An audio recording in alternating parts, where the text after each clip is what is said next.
जय हिंद दोस्तों, आप सभी का स्वागत है। आज हम लोग बात करने वाले हैं आप लोगों के यूपी पुलिस के पेपर के बारे में। देखिए, जिन भी बच्चों का 30 को सेकेंड शिफ्ट या 31 को सेकेंड शिफ्ट या और भी एग्जाम थे, खासकर 30 और 31 की सेकेंड शिफ्ट, इनके बारे में बात करना चाहूँगा। भाई, आप लोगों के साथ तो भर्ती बोर्ड ने अच्छे खासा बदला लिया है, और वो भी पता है क्यों लिया है? क्योंकि आप लोगों को भर्ती बोर्ड ने 3 दिन का गैप जो दे दिया था, इस 3 दिन के गैप को भरने के लिए इतने ज़्यादा प्रश्न गलत किए गए हैं। आप खुद सोचिए, 30 और 31 का पेपर कैसे बनाया गया है? क्या आंखों में पट्टी बांध के पेपर बनाया गया था? क्या इसको अच्छे से चेक नहीं किया गया था? इन बच्चों के साथ बहुत ज़्यादा अन्याय हुआ है। जब किसी बच्चे को किसी प्रश्न में 8 से 10 प्रश्न ऐसे मिलते हैं जो गलत हों, तो बताइए, वो जो सॉल्व कर रहा होगा, जिस पे जो उसका स्ट्रॉन्ग पॉइंट होगा वो उससे होगा नहीं, तो पेपर में कैसा लगेगा उसको? आप खुद सोचिए, अगर आप मैथ में बहुत ज़्यादा स्ट्रॉन्ग हो और मैथ के सवाल आपसे 3-4 ऐसे होते हैं जो सोल्यूशन नहीं कर पाते हो, तो फिर क्या होता है? आप सोचते हो अरे मेरे तो पेपर गड़बड़ जा रहा है, जो मेरा मजबूत पॉइंट है वही नहीं सही हो रहा है। फिर वहीं से चीज़ें ये गलत होना शुरू होती हैं। फिर कहीं पेपर में गलती होगी, फिर कहीं कैलकुलेशन में गलती होगी, फिर कहीं गोले भरने में गलती होगी। इस तरीके से बहुत समय बर्बाद हुआ है। और जो चीज़ आपका स्ट्रॉन्ग पॉइंट होती है ना, आप उसी को बार बार उसी को प्रैक्टिस 2-3 बार तो करते ही होगी। शायद थोड़ा रह गया हो, शायद कैलकुलेशन से गलती हो, चलो लास्ट में देख लेते हैं आपने गलती की है इसी तरीके की नहीं की है। बहुत सारे ऐसे बच्चों ने गलती की है। भाई, अगर मेरा बस है तो ऐसे पेपर को मैं दोबारा करवा दूं। भाई, ये पेपर है ही नहीं है इस लायक की। अब बताइए, अब ये लोग फाइट में कैसे रहेंगे? आप क्या करेंगे? ये 10 प्रश्न गलत हो गए हैं, आप कह देंगे ठीक है मैं 10 का फुल मार्क दे दूंगा, 20 मार्क आप दे देंगे। आपने 20 मार्क तो दे दिया, लेकिन क्या आपने सोचा जो इनका समय बर्बाद हुआ उसका आपने क्या किया? उसका तो आपने कुछ नहीं किया।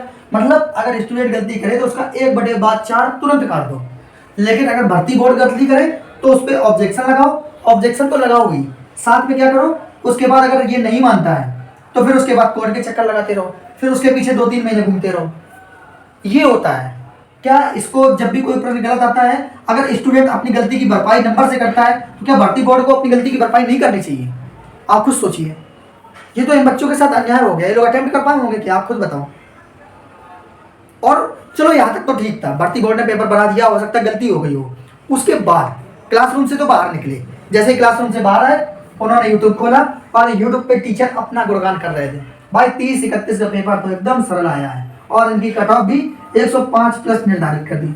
अब वो बच्चे जो 10-15 गलत थे वो कर ही नहीं पाया, उसके बावजूद उसके अटेम्प्ट भी 100 के आसपास हो पाए होंगे, या उसके प्रश्न 90-95 सही होंगे। अब आप उस बच्चे का सोचिए, वो क्या सोच रहा होगा, कैसे सोच रहा होगा? कितने बच्चों को नींद भी नहीं आती होगी, कितने बच्चों को टेंशन हुई होगी, कितना प्रेशर बना होगा कि बेचारा वो एक तो सॉल्व नहीं कर पाया, उसके बाद ये यूट्यूब वाले आ गए, ये कह रहे 30-31 पे तो बिल्कुल सरल है, इस पे तो खूब नंबर में, इसका तो नॉमिनेशन कट भी जाएगा, कोई कह रहा है इसका नॉमिनेशन मिलेगा ही नहीं, ये तो बिल्कुल सरल पेपर था। भाई, तुमने सरल कैसे कर लिया? अगर इतने ही टैलेंटेड थे, तुमने सॉल्व किया, तुमने पहले से क्यों नहीं बताया कि भाई ये 10 प्रश्न गलत हैं इसमें? ये क्यों नहीं बता पाए? क्या आपने पेपर नहीं देखा था? पेपर का एनालिसिस तो किया था, पेपर का सोल्यूशन कराया था, फिर इन बच्चों के साथ खिलवाड़ क्यों किया?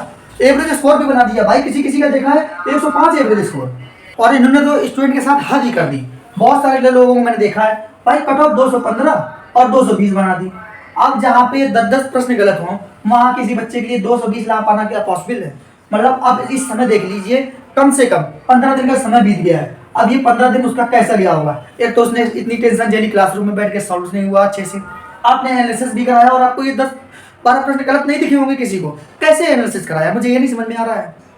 हमें अभी तक यही नहीं पता चल रहा कि एनालिसिस। भाई, कल की शिफ्ट में 4 प्रश्न मैथ के गलत थे, 4 प्रश्न गलत थे, लेकिन एनालिसिस कराने में नहीं देखा। लोग बता दे अरे इसका ये सही है, इसका ये सही है, इसका ये सही है, इसका ये सही है। आज में भी मैथ का प्रश्न गलत था, लेकिन उसको भी सोल्यूशन कर दिया, अरे इसका तो डी सही है, बच्चों डी सही कर लो। कैसा एनालिसिस कराया? इतने टीचर बैठ के क्या एनालिसिस किए?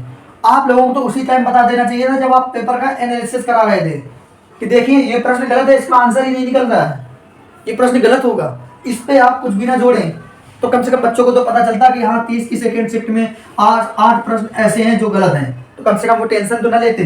31 की सेकेंड शिफ्ट में 8 प्रश्न ऐसे हैं जो गलत हैं, वो टेंशन तो ना लेते। भैया, आपने कैसा एनालिसिस कराया? ये तो खिलवाड़ कर दिया आपने। मतलब जिस दिन से बच्चा पेपर दे के आया है वो भैया यही टेंशन बन रहा है कितनी कट ऑफ जाएगी, मेरा तो 70 बन रहा है, मेरा 80 बन रहा है, उसके नहीं बाद 10 प्रश्न गलत है, 10 के चक्कर में और ज़्यादा टाइम बर्बाद हो गया। चलो ये तो ठीक था, यहाँ तक तो ठीक था। उसके साथ साथ ये फीमेल क्या करें भैया? इनकी तो मैथ ही बेचारी की कमज़ोर होती है, ये उस पर क्या कर रही होंगी? इनका कितना टाइम बर्बाद हो गया होगा? चलो इनकी हिंदी पे भी इतना कन्फ्यूजन है, हिंदी मजबूत होती है, हिंदी पे भी आपने भाषा शैली ऐसी रखी है, तो रिपोर्ट भाषा शैली, इनका तो कुछ भी नहीं बचा।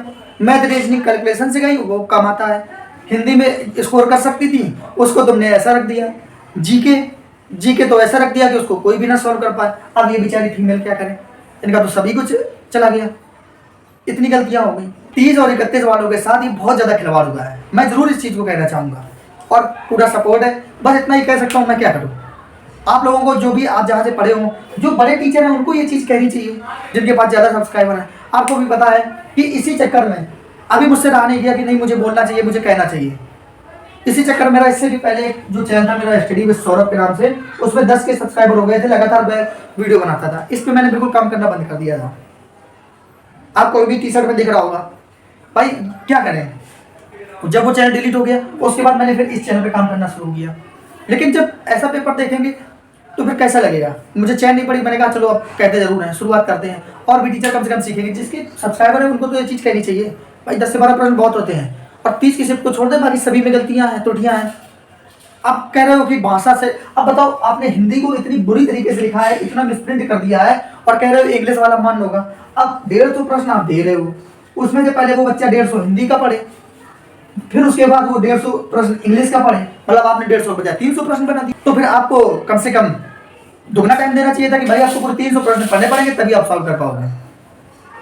तो क्यों नहीं दिया भाई दुगना टाइम फिर, मतलब उसी 2 घंटे में बच्चा पूरा 300 प्रश्न पढ़े, क्योंकि 150 हिंदी पढ़े 150 इंग्लिश पढ़े, तब वो कर पाएगा। ये अन्याय हुआ है बच्चों के साथ। पर कोई बात नहीं, आप लोग जरूर अपने टीचर से जहाँ से भी पढ़ते हो अपना कहें भाई हमने जितना कहना था उतना शुरुआत कर दी। आप लोग जरूर बढ़ाएं, वीडियो को जरूर लाइक करें, चैनल सब्सक्राइब करें। मिलते हैं अगले वीडियो में। जय हिंद।